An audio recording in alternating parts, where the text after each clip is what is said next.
Bienvenidos a todos. Nos encontramos acá nuevamente, en mi caso arrancando el año, ¿sí? Con esta presentación en la cual agradezco principalmente a las autoridades del Consejo por convocarme nuevamente, por confiar en nosotros. Voy a estar acá junto con Verónica, en esta ocasión hablando sobre la nueva reforma respecto del impuesto a las ganancias para empleados en relación de dependencia, jubilados, que es un proyecto de ley, el cual todavía es un proyecto, pero como nos tienen acostumbrados a estas cosas, tenemos que arrancar ya desde el comienzo analizándolo, viendo los puntos flojos, viendo con qué nos vamos a encontrar. Así que bueno, Verónica, te dejo. Bueno, muchas gracias, Javi. ¿Qué tal? Bienvenidos. Es decir, nuevamente comenzando el año con novedades. Siempre nos pasa lo mismo, todos los veranos tenemos algún tema para estudiar. Y bueno, en esta oportunidad, si bien vamos a hablar de un proyecto que todavía tiene que seguir el procedimiento legislativo para convertirse en ley, el hecho de que sea impulsado por el oficialismo hace que tengamos la sensación de que es probable que se concrete, y por eso es que hemos decidido, en realidad nos han convocado, para que hiciéramos esta breve conferencia expresando los lineamientos más importantes respecto del proyecto. Por mi lado, bueno, como siempre, el agradecimiento a las autoridades del Consejo por la confianza de la convocatoria. Como saben, pertenezco al equipo de asesores tributarios, así que bueno, para ellos también el agradecimiento, porque esto siempre es un análisis que hacemos entre todos. Así que bueno, les cuento un poco cómo va a ser la dinámica de esta conferencia.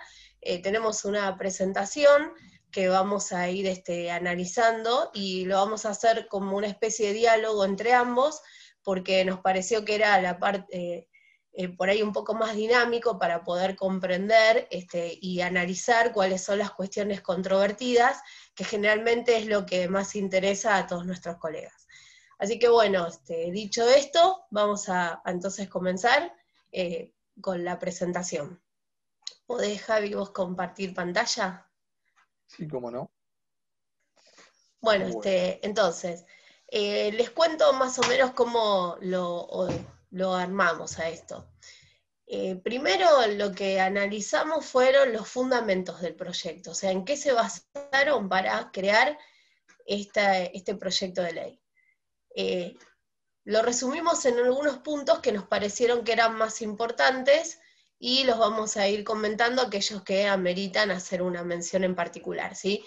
El primer punto es evitar la carga tributaria, o sea, en realidad evitar que la carga del impuesto a las ganancias neutralice el efecto de los incrementos salariales que se pudieran llegar a producir durante el año 2021. Sabemos que estamos en un momento de paritarias, en el que probablemente se acuerden algunos incrementos, y entonces el hecho de que haya una carga tributaria tan alta, lo que va a provocar es que el impuesto vaya a absorber ese beneficio, y entonces para tratar de neutralizar ese efecto es que se está estableciendo esta modalidad en el impuesto a las ganancias. No sé, Javi, ¿vos qué opinás en cuanto a esto?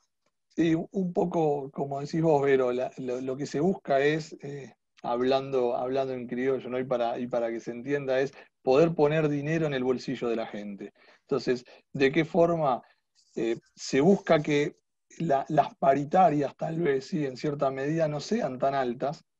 Y con eso que lo que se intenta es que no haya un impacto directo en la inflación fuerte el gobierno para este año que viene, y de la mano de una inflación más baja, ¿sí? Con incrementos salariales más bajos, eso no perjudique en el bolsillo de la gente, entonces un poco el dinero o la recarga del efectivo, ¿sí? Venga por dos lados, por los aumentos salariales y por la reducción de impuestos, ¿sí? Entonces, un poco apunta a eso, entendemos el proyecto.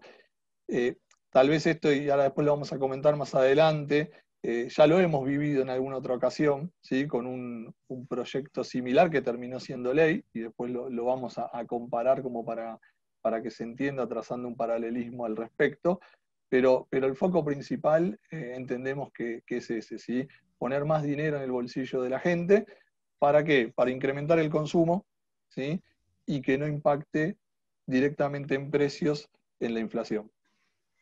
Sí, exacto. Justamente ese es el segundo punto que levantamos dentro de lo que son los fundamentos del proyecto y que es, bueno, incrementar el poder adquisitivo también para consolidar la demanda y en el mercado interno, porque convengamos que venimos de un año de receso que viene, bueno, consecuencia de la pandemia, del aislamiento, de lo que todos conocemos. Entonces, a través de este mecanismo quizá también se intenta buscar un efecto colateral que sería promover el consumo. Así que bueno, eso en cuanto a, digamos, los efectos a nivel macro. Ahora les voy a comentar otros puntos que nos llamaron la atención. Uno de ellos es restablecer la pauta alcanzada en el año 2011 del 10% de los trabajadores alcanzados por el impuesto a las ganancias, ¿sí? Digo, trabajadores y jubilados. En realidad, a lo que hace mención acá es que después del año 2011, cuando se eliminó la tablita, ¿se acuerdan que teníamos una tablita que tenía, según el rango de ingresos, había un porcentaje de disminución de las deducciones personales? Entonces, cuando se elimina esa tabla, queda una pauta del 10% de los trabajadores y jubilados alcanzados por el impuesto a las ganancias. Por supuesto que con la inflación, con los aumentos de salarios propios de las paritarias, ese porcentaje comenzó a crecer, llegando casi hasta el 30%. A partir de ese momento, en el año 2013, se implementa una herramienta que lo que intenta es bajar esa carga tributaria en cabeza de este universo de contribuyentes, a través de un decreto que seguramente todos recordamos, que fue el decreto 1242 del año 2013, ¿sí? Inolvidable. La verdad es que la historia siempre se repite en la Argentina. Hace poco me tocó participar en el ciclo de práctica y también tuve que hablar de las percepciones en el impuesto a las ganancias para la moneda extranjera, que para las operaciones, ¿no? Con moneda extranjera, que también fue un mecanismo que tuvimos en su momento y que volvió, y bueno, y acá tenemos una situación parecida. En realidad, o sea, cada vez que se trata de disminuir la carga tributaria del impuesto a las ganancias, van directamente a las deducciones personales como variable de ajuste, cuando en realidad lo que habría que hacer es modificar de lleno las escalas o en todo caso incrementar el mínimo imponible en general.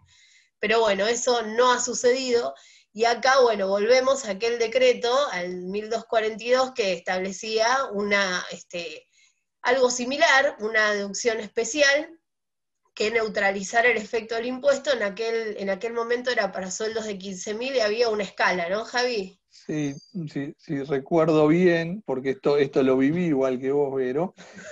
Vos tenías distintos tipos de cuadros, escalas aplicables. En ese momento era como parámetro un mes determinado, y en función de tu sueldo en ese mes determinado, se te iba a incrementar el mínimo no imponible tanto como sea necesario para que tu sueldo esté libre de impuestos. Y ese mínimo en su momento era 15.000 pesos. Después tenías escalas de 15 a 18, de 18 a 21 y hasta 25.000 pesos. ¿Sí? Y por encima de esos 25, recuerdo que ya no había beneficios por aquel decreto. Un Era el poco es lo abismo. que, claro, un poco es lo que viene ahora, pero vamos a ver con números distintos, ¿no? Porque ya esos, si bien hablamos de 2013, no estamos hablando de hace muchos años atrás, esos 15.000 pesos y 25.000 pesos que establecía las viejas escalas del decreto 1242 y resolución general 3770, me acuerdo hasta de esa resolución que tanto la fuimos a ver. Hoy los números son completamente distintos, ¿sí? Ahora en los ejemplos prácticos que preparamos como para entender un poco la idea del proyecto, los vamos a estar repasando. Bien, bueno, entonces ahora vamos al proyecto en sí. Entonces, habiendo analizado un poco cuál es el trasfondo de la cuestión o qué es lo que se busca a través de este mecanismo, entonces vamos al proyecto en sí. La verdad es que son más largos, si leen el proyecto van a ver que son más largos los fundamentos que las modificaciones, porque lo único que se hace es modificar un párrafo y agregar otro dentro del artículo 30, que es el que establece las deducciones personales, ex artículo 23, ¿sí? Recordemos que tenemos un texto ordenado a partir del año 2019 que renumeró el articulado de la ley. Entonces, acá tenemos dividido, ¿sí? Por un lado, hay una particularidad para lo que son empleados en relación de dependencia, cargos públicos. Recordemos que también entran los integrantes del Poder Judicial con nombramientos a partir del año 2017, que fue la validación de la Corte Suprema respecto de la aplicación del impuesto a las ganancias. El resto, o sea, los nombramientos anteriores a esa fecha siguen teniendo la exención en el impuesto en función de la acordada de la Corte de aquella oportunidad. Así que bueno, ¿a qué apunta esto? Entonces, les decía, acá levantamos los aspectos relevantes, ¿sí? Que en realidad es todo lo que dice el decreto, pero nos pareció que era dinámico poder expresarlo de esta forma. Entonces, el primer punto es a quiénes o a partir de cuándo entraría este nuevo beneficio. Y el proyecto habla de la remuneración mensual que se liquide, que no supere la suma de 150.000 pesos. Entonces, acá nos encontramos con un primer inconveniente, porque habla de remuneración mensual que se liquide. He leído, porque bueno, esto salió en todos lados, hay muchísimas opiniones, y he visto que muchos refieren a remuneración bruta en este caso. La verdad es que no surge textual o literal que sea remuneración bruta, pero bueno, además acá hay otros pormenores, ¿no? Que tienen que ver con otros conceptos que por ahí forman parte de la remuneración mensual, pero que no están en todas las liquidaciones. Y entonces acá se nos abrieron dos cuestiones, ¿no? Una, esto, o sea, ¿qué pasa con aquellas remuneraciones que tienen conceptos que no se liquidan todos los meses? Y después, el otro punto era cómo fijamos esta pauta de los 150.000, si va a tener una fecha específica, como pasó con el decreto 1242 que recién comentábamos, que había establecido un momento a partir del cual se liquidaba o se congelaban los valores, o se tendrá en cuenta el mes a mes. Y bueno, eso estuvimos analizando un poco con Javi, ahí le voy a dar la palabra para que él comente un poquito más sobre este tema. Y por ahí es verdad esto que decís, Vero, este punto de remuneración mensual que se liquide y el punto donde habla de dicho periodo, la verdad es que nos genera alguna que otra duda al respecto. Obviamente esto es un proyecto, ¿sí? Post proyecto tiene que aprobarse la ley y post ley va a tener que salir la reglamentación de AFIP, donde muchos de estos puntos van a quedar aclarados, esperemos, ¿sí? Así pasó en el 2013 con el decreto 1242 y esta resolución general que les comentaba, la 3770. Yo entiendo que remuneración mensual y a lo que apunta en este sentido el proyecto es a una revisión constante, ¿sí? Es una idea y es lo que entendemos. Por eso habla de remuneración mensual que se liquide, ¿sí? Y siempre con un monto fijo de revisión. Como dijo Vero, 150.000 brutos, 150.000 neto, es algo que tendremos que esperar la letra chica de la reglamentación, ¿sí? Y a mi entendimiento, cuando hablamos de periodo, de dicho periodo, se refiere a dicho periodo respecto de la remuneración mensual. Y si bien el impuesto a las ganancias es un impuesto de ejercicio, sería muy difícil que se esté refiriendo al ejercicio completo porque uno tendría que salir a anualizar ese ingreso, dividirlo por 12, y la verdad que lo veo muy complejo en la práctica. O tenemos que ir a un periodo de referencia, como pasó con el decreto 1242, o tenemos que ir a una revisión constante mensual, ¿sí? Ahí la principal duda y que se va a tener que despejar con la reglamentación es si vamos a un periodo de revisión mensual, es qué va a pasar con las remuneraciones extraordinarias. Por ejemplo, aquellos que cobren un sueldo por comisión, en los que todos los meses eso puede variar, no sería un problema. El problema sería aquellos que tal vez las comisiones las cobren, por ejemplo, de forma trimestral, en donde van a tener tal vez meses en los que pueden llegar a estar por debajo de los 150, ¿sí? Porque tienen un sueldo fijo, pero meses en los que eso se dispare y queden excluidos de esos 150, ¿sí? También puede darse muchos casos, y que es muy común, en el bonus, ¿sí? O la gratificación extraordinaria, que en muchas compañías se cobra una vez al año. Entonces, si estoy sujeto a un periodo de revisión mensual, y tendré que ver cómo se considera ese tipo de remuneración extraordinaria, a efectos de si me deja fuera un solo mes del beneficio, ¿sí?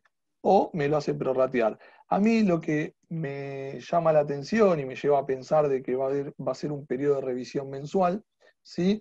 Son dos cosas. Una es, que ahora lo vamos a ver un poquito más adelante, que el sueldo anual complementario está contemplado, ¿sí?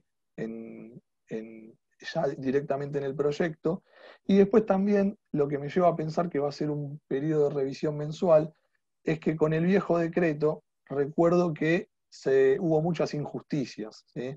Y esas injusticias fueron, para que las recordemos un poquito, si yo me acuerdo que se tomaba como referencia un mes de agosto, si yo Sí. en ese mes de agosto estaba por debajo de un valor, todo lo que gane durante este año iba a estar exento.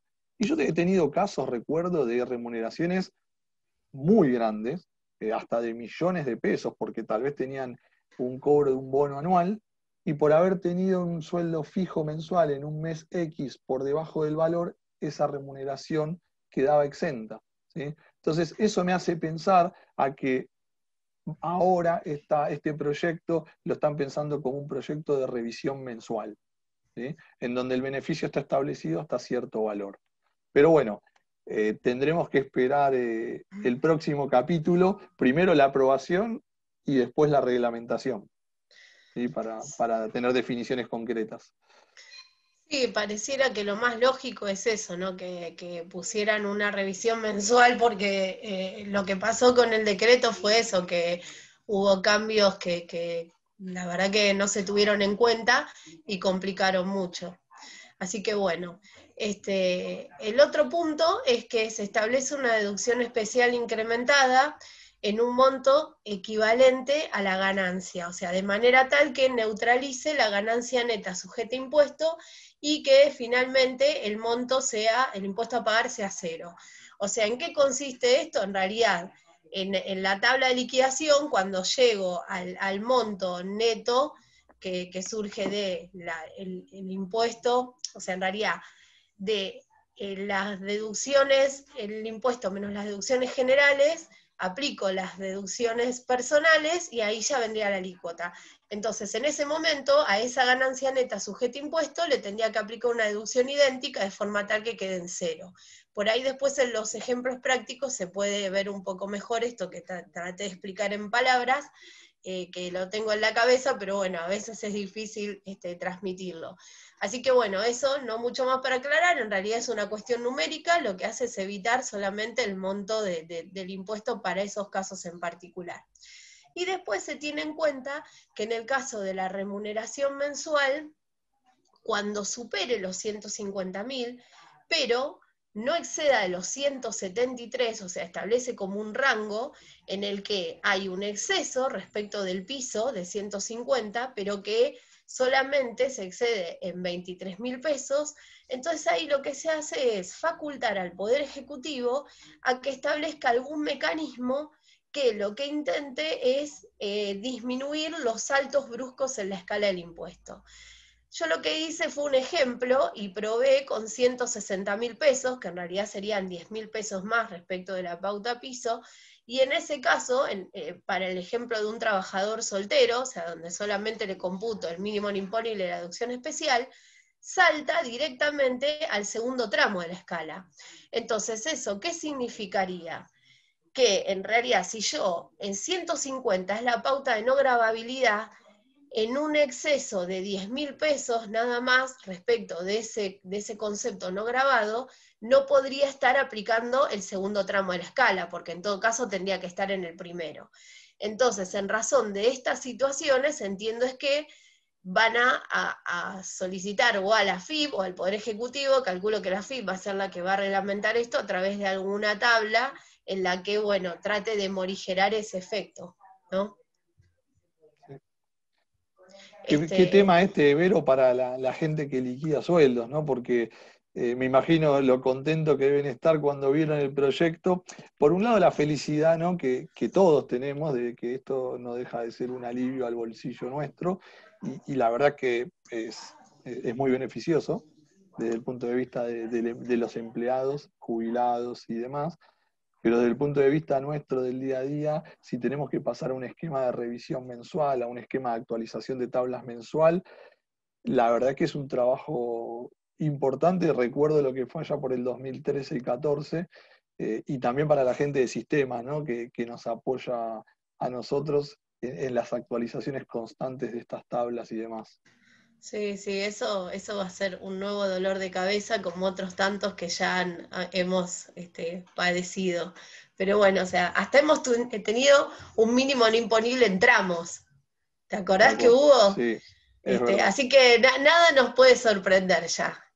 Siempre hay algo y bueno, y siempre hay un mix un poco viejo, un poco nuevo, por ahí un poco mejorado, porque esto que hablabas hace un rato de que se actualice mensualmente va a limitar un poco las injusticias que se produjeron en el pasado, pero bueno, igual después en los ejemplos vamos a mostrar que no es del todo proporcional y equitativo, ¿no? Pero bueno, finalmente, para cerrar esta parte conceptual, lo último que faltaría aclarar es que no se va a tener en cuenta a los efectos de fijar el piso el tope de los 150.000 pesos, el sueldo anual complementario, digo, ¿no? El aguinaldo. Entiendo que esto debe ser porque la resolución 4003 lo que hace es en el método de liquidación incorporar una 12ª parte todos los meses para determinar la retención.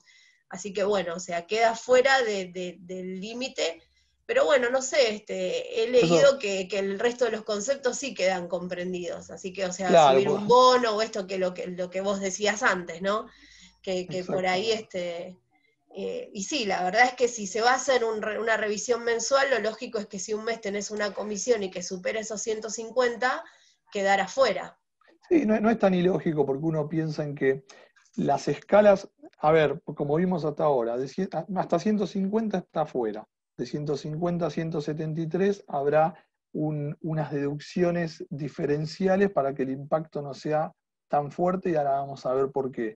Y a partir de esos 173 es donde uno dice, quedamos en las escalas normales y comunes que tenemos vigentes desde el 1 de enero. No es que no hay escalas. Entonces, tal vez la idea de esto es desdoblar en dos. Decir, hasta 150.000 va a ser una remuneración en la que va a estar libre de impuesto, ¿sí? Y por los meses en los que esto aplique, ¿sí? Y en los meses en que esto se supere, que serán esos meses tal vez en los que tenemos algún ingreso extraordinario, llámese bonus, llámese comisiones o, u otros, ¿sí? Irán por la tabla normal y pagarán el impuesto que estaba previsto pagar. Y en todo caso, se está dando un beneficio sobre todos aquellos meses en los que no supere el valor de 150, y además mantener lo que eran los mínimos no imponibles anteriores al proyecto, ¿no? Como que van los dos por el mismo camino. Bueno, un poco la idea es ahora entrar en algunos números para que podamos tomar dimensión de qué representan estos beneficios para el bolsillo nuestro respecto del proyecto, ¿sí? Y fíjense, acá lo que intentamos mostrar con Vero es cuál es el efecto en una remuneración, ¿sí? Que no supere los 150.000 pesos antes y después, ¿sí?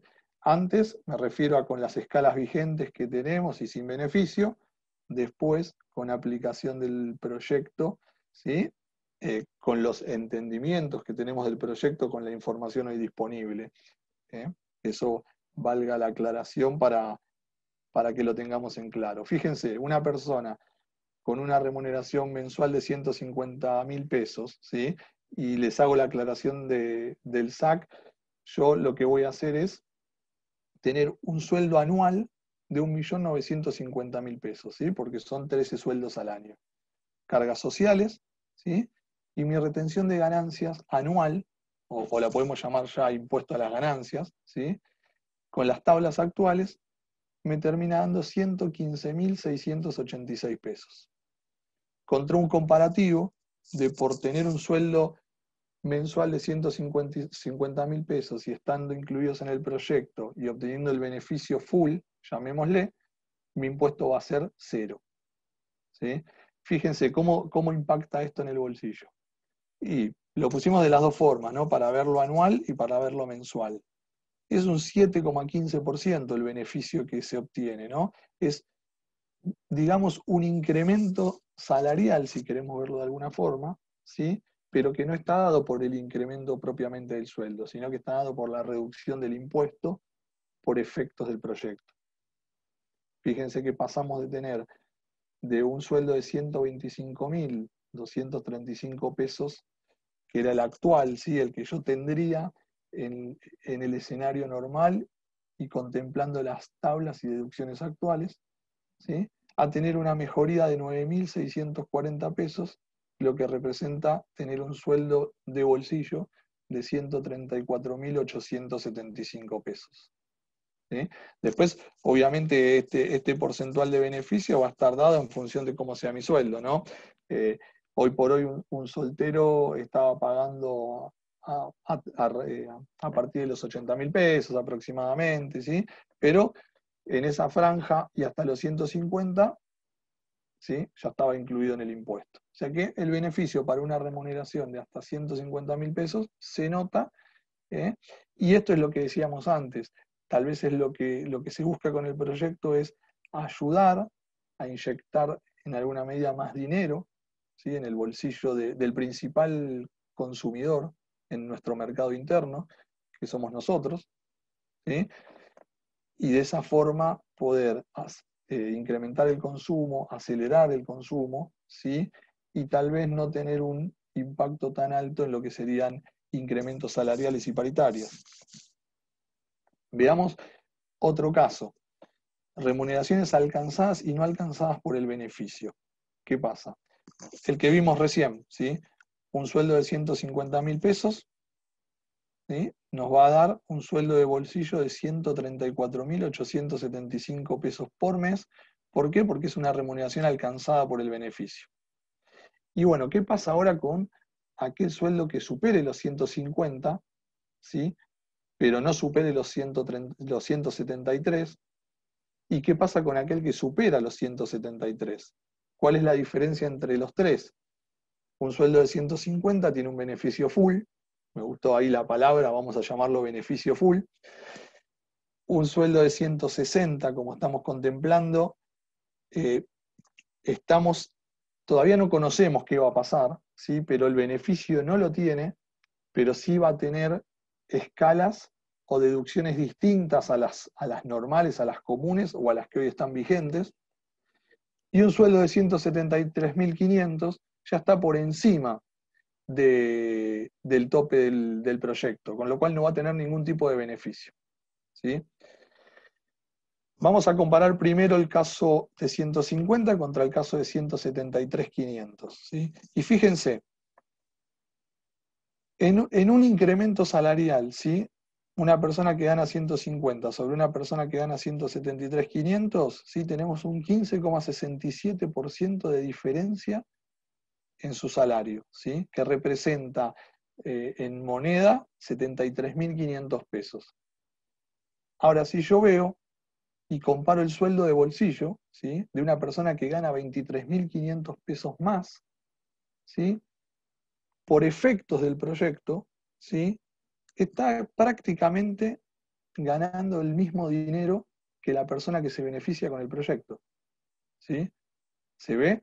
Una persona con un sueldo de 150.000 pesos va a recibir de bolsillo un sueldo de 134.875. Y una persona que gana 23.500 pesos más, estoy hablando a niveles brutos, ¿sí? su sueldo de bolsillo va a ser 140.243 pesos, o sea, 413 pesos más por mes. Fíjense que la verdad que es bastante injusto, ¿sí? En el sentido de que con un sueldo tan grande y con tanta diferencia de un 15% termina con un salario de bolsillo casi igual. Y en este caso es definitivo, porque el que supera los 173 no tiene ninguna posibilidad. Porque bueno, Totalmente. por ahí el otro caso puede ser que tenga alguna morigeración, pero en este supuesto ya no hay alternativa, digamos. Totalmente. Esta persona, a partir de los 173.500, ya es un hecho de que va a tener casi de bolsillo el mismo sueldo que una persona beneficiada con el proyecto, con lo cual no sé si es tan justo desde el punto de vista de la igualdad, ¿sí? Respecto de la tributación, eh, que Y los menos efectos la sean proporcionalidad. claro, porque no hay proporcionalidad, ¿sí? Que los efectos sean solo para los sueldos entre 150 y 173, porque la realidad es que, y se ven los números, en que no termina siendo justo. Y ahora vamos a la columna del medio, el sueldo de 160. ¿Sí? Fíjense que siguiendo la misma lógica, y acá es donde hago una aclaración, el impuesto está calculado sobre las bases de tablas actuales. Y fíjense, sobre las bases de tablas actuales, estaría cobrando menos con un 6,67% de mayor sueldo, con un sueldo de 10.000 pesos mensuales mayor que aquella persona beneficiada con el proyecto, está cobrando menos salario de bolsillo. O sea que prácticamente la diferencia que tiene salarial se la consume el impuesto. Claro. Por eso es que en esta columna, y esta es la que está sujeta a revisión, ¿por qué? Porque es donde se van a producir efectos que van a tratar de recomponer un poco la situación. Pero lo que queremos mostrar con esto es, en el que va de 151 a 173, en donde vamos a contemplar esto, y debemos contemplarlo, y está bien que así sea, porque como vemos, su sueldo está por debajo, entendemos que también debería haber algún tipo de análisis respecto del que supera los 173. ¿Sí? Porque incluso es mucha mayor el porcentual de diferencia que se produce de ingreso de dinero y no se termina viendo el efecto. ¿Sí? Y esa persona también consume, también gasta, ¿sí? También va al supermercado, también paga sus servicios, sus impuestos. La verdad que en ese sentido estamos comparando a dos sujetos o a tres sujetos, si queremos diferenciarlos completamente iguales. ¿Sí? Solo que uno tiene una mayor remuneración y el otro tiene una menor. Y sí, en términos de poder adquisitivo tampoco es tanta la diferencia. Exactamente. Ahora, vamos con otro caso que pusimos en análisis, que es similar al anterior, ¿sí? Idéntico, les diría, con la única diferencia es que no está sujeto a cargas sociales. Por ejemplo, un socio gerente de una SRL, ¿sí? ¿Qué pasa? Paga autónomos por su lado, como ya sabemos, ¿sí? Pero no está sujeto a cargas sociales, entonces tiene una mayor exposición respecto del impuesto porque todo su sueldo está grabado, ¿sí? Y fíjense, en esta situación, mayor es el impacto, ¿sí? ¿Por qué mayor es el impacto? Y porque mayor es la base neta sujeta a impuestos, o sea, el sueldo sujeto a impuestos. Fíjense, estamos en los mismos incrementos, ¿no? Porque gana 150, gana 160 o gana 173.500, ¿sí? Son los mismos números que en el ejemplo anterior. Y fíjense que en la escala del medio, en la que está sujeta a revisión, porque va a haber efectos que van a tratar de morigerar esto, ya es más negativo el impuesto mensual, ¿sí? Y en la tercera escala, si bien son 80 pesos y es poco representativo, no nos quedemos con los 80 pesos menos de bolsillo, quedémonos con que gana 23.500 pesos más y así todo se los consume 100% el impuesto. ¿Sí? Entonces la realidad es que es lo mismo un sueldo de 150 que un sueldo de 173.500 a efectos de bolsillo. Y vuelvo a lo mismo, son las mismas personas, ¿sí? Que tienen los mismos gastos, que consumen y que podrían aportar más a esos considerandos de la reforma, que son incrementar el consumo, dar mayor poder adquisitivo a la gente y demás, la verdad que no hay diferencias entre un sujeto y otro, ¿sí? Eso es lo que queremos mostrar con estos números. Y que me parece importante, tal vez estamos a tiempo de que algo de esto se pueda reformar, tal vez porque el proyecto es un proyecto, ese proyecto tiene que ser tratado en ambas cámaras, puede tener modificaciones, ¿sí? Y después tendrán que salir las resoluciones reglamentarias que todos vamos a estar esperando, porque imagínense una cosa, ¿no? Muchas veces pasa que tal vez en esta tercera escala de un sueldo de 173.500, que son sueldos mayores, además es donde más se ven esos, tal vez, sueldos complementarios, llámese bonus, llámese gratificaciones, o llámese tal vez alguna comisión, ¿sí? Y esto va a hacer que el impuesto aún mayor sea, y la diferencia, por ende, más grande, ¿no? Sí, Bueno, ahora sí. vamos a ver algunos ejemplos respecto de jubilaciones, cómo impacta esto en las jubilaciones, porque los números son distintos, ¿sí? Con respecto a los mínimos y a las deducciones. Sí, bueno, en el caso de las jubilaciones, en realidad no tenemos demasiada novedad porque ya se venía aplicando este método. Lo que se hace es comparar el mínimo no imponible y la deducción especial sin ningún tipo de incremento con una deducción específica que actualmente es hasta 6 saberes mínimos garantizados. ¿Sí? Estos saberes mínimos son los que se van actualizando, es por la ley de jubilaciones. Actualmente es de 19.000 y pico, y bueno, pero eso se corrige, por ejemplo, en marzo va a venir la próxima actualización. Entonces, lo que tomamos son los valores actuales como para hacer un comparativo de cuál sería la diferencia. Entonces, en la situación actual, la deducción, o sea, tanto para el proyecto como para la situación actual, tanto el mínimo no imponible como la deducción especial son los mismos montos, porque, como les decía, esto no tiene ningún incremento ni modificación. ¿Dónde está la modificación? En el otro punto de comparación, que es en la deducción específica. Actualmente asciende a 1.000.000, o sea, si el valor del día de hoy fuera el 31 de diciembre, porque esto está anualizado, entonces tendríamos una deducción específica de 1.370.540 pesos, que con el proyecto que sube 2 haberes mínimos más pasaría a 1.827.388, algo así, ¿sí? Entonces, esta mejora lo que tiende es justamente a intentar que las jubilaciones o los haberes jubilatorios no queden alcanzados por el impuesto, o que al quedar alcanzados, porque ahora vemos en el ejemplo en la próxima pantalla, que de todas formas es probable que queden alcanzados. Lo que hicimos fue respetar las mismas pautas o sea, tomar como haber mensual los mismos sueldos que utilizamos como comparativo para el caso de los trabajadores activos, ¿sí? Entonces, vemos que la carga en el impuesto es notoriamente menor.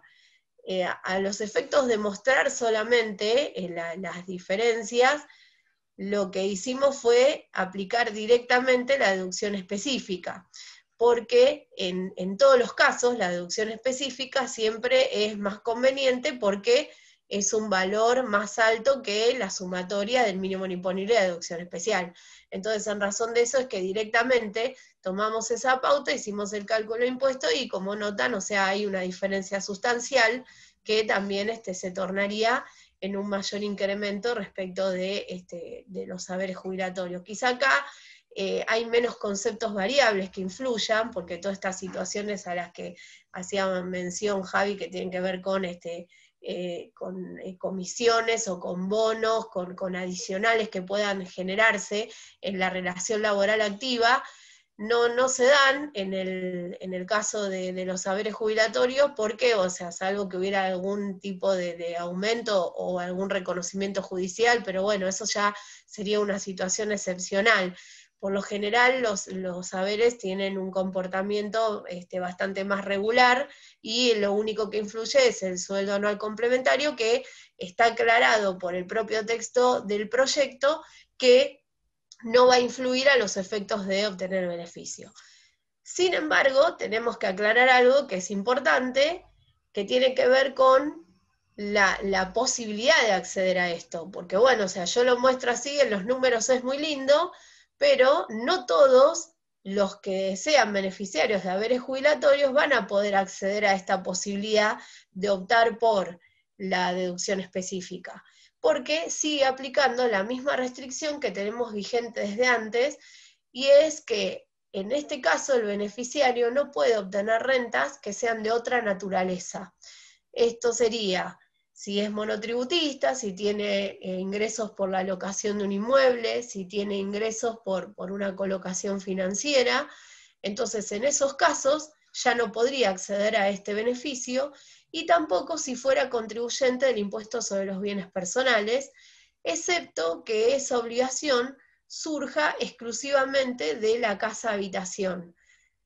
Tengamos en cuenta que acá también hay una cuestión a analizar, porque desde el año pasado la casa habitación está exenta, ¿sí?, en el monto de 18 millones.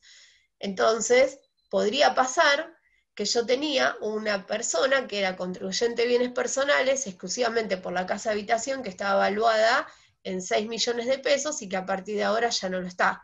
Entonces, bueno, este es un punto a tener en cuenta en cuanto a la condición de contribuyente de bienes personales. Y como última consideración, tengamos en cuenta que nosotros acá partimos de los números comunes que surgen de la tabla, pero todos aquellos que residan en zonas desfavorables tienen un incremento del 22% de cada una de las deducciones personales del artículo 30, y eso se mantiene, ¿sí? O sea que entiendo que a los efectos de aplicar estos beneficios también se van a tener en cuenta. Y una aclaración más que, si me permitís, Vero, Sí, agregar. sí. Entiendo que no la pusimos y no la dijimos al principio porque no surge de la reforma, pero al agregar en el artículo este adicional de los 150.000, ese agregado queda automáticamente vinculado a lo que continúa en el Claro. artículo, y es que estos 150.000 pesos quedarían siendo actualizables de forma anual. Sí. Con lo cual entiendo que en alguna medida la idea de este proyecto no es, digamos, un parche de este año, sino que es algo tal vez que está pensado para mejorar la situación hacia adelante, ¿no? Porque si de repente agregamos este beneficio y este beneficio termina siendo actualizable anualmente, la verdad que va a haber que eliminarlo de la ley para que esto no corra más. Sí. Y entiendo que como que vamos a tener un mínimo no imponible, una deducción especial y un incremento de deducción especial sujeto a. Parecería ser Sí, que esa es la idea. sí, entiendo que sí, porque de hecho en los fundamentos lo menciona como actualizable por el mismo índice que se actualizan las Exactamente. deducciones, que es el RIP de octubre del año anterior. Así que es probable que sí. Lo preocupante es lo que mostrábamos antes, ¿no? Que las desigualdades que se siguen planteando, y que, bueno, o sea, si esto ni siquiera, porque a veces cuando es un parche, bueno, decimos, bueno, es una solución del momento para tratar de subsanar, no sé, ahora estamos en un momento de recesión, hay que alentar el consumo, bueno, salgamos con esto. Pero cuando es algo que tiende a ser más definitivo, y por ahí sería conveniente hacer una reforma más estructural del impuesto, ¿no? Y que nos incluya a todos de Claro, y igual sí. forma y con los mismos beneficios.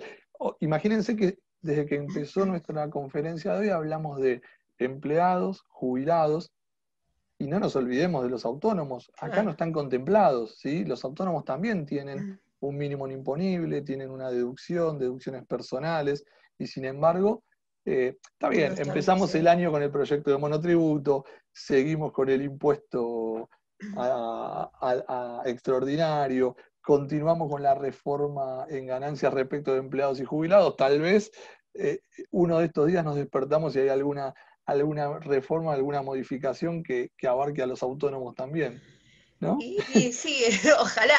Bueno, o sea, eso dijeron, por lo menos están diciendo que están teniendo en cuenta que la situación de los autónomos también deberían resolverla.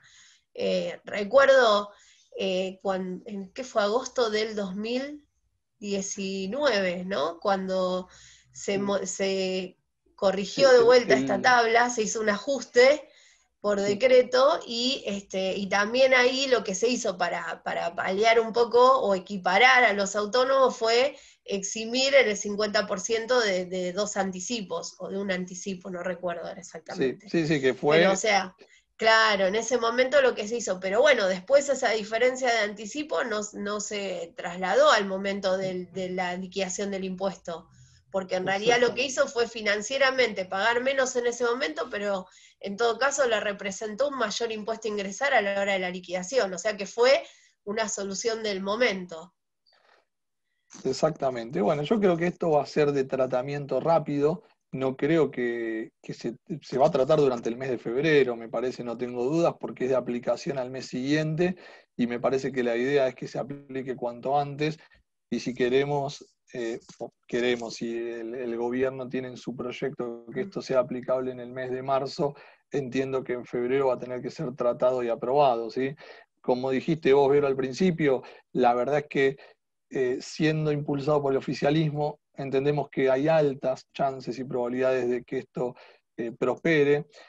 Por otro lado, la verdad que lo que he estado leyendo, información que me ha llegado es que no solo el oficialismo lo estaría apoyando, sino que si también muchas otras bancadas darían el visto bueno a esto, tal vez con alguna modificación, tal vez alguien propone la inclusión de los autónomos en alguna parte de este proyecto.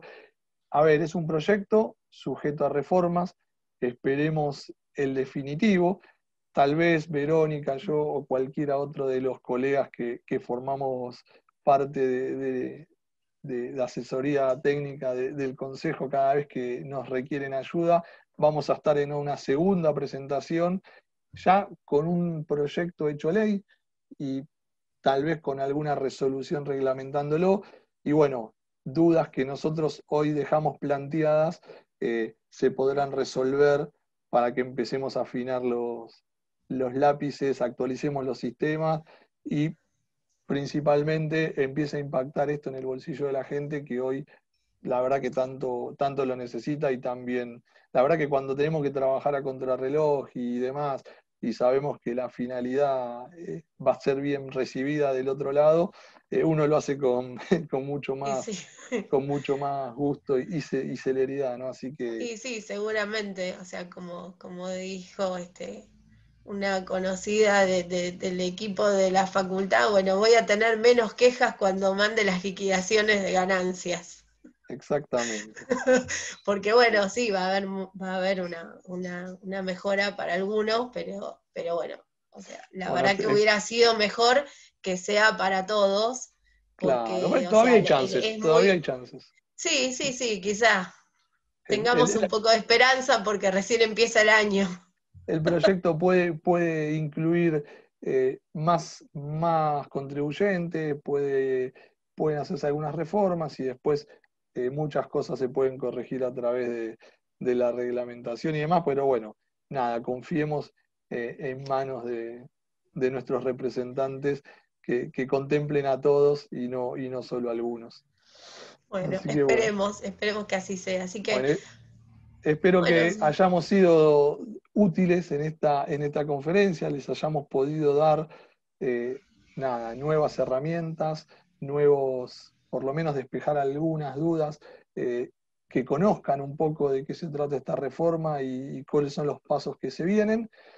Y seguramente en breve seguiremos con la actualización de este tema, sin ninguna duda. sí, seguramente va, o sea, si prospera de esta forma u otra o como vaya a prosperar, seguiremos estando para brindar el apoyo a los colegas, y bueno, y también entre nosotros porque, o sea, las dudas que surgen siempre las vamos debatiendo entre todos y eso ayuda a que se puedan aclarar los conceptos, ¿no? con las diferencias, porque a veces no nos ponemos de acuerdo, la realidad es que no siempre pensamos igual, pero bueno, eso también enriquece a la profesión y bueno, y es lo bueno de todo esto, ¿no? Así que bueno, Javi, te agradezco haberte sumado a esta Muchas gracias convocatoria. a ustedes por la Y bueno, invitación. no, por favor, y bueno, nos estaremos viendo entonces. Muchas gracias a todos. Hasta la próxima. Hasta la próxima. Chau, chau. Chau, chau.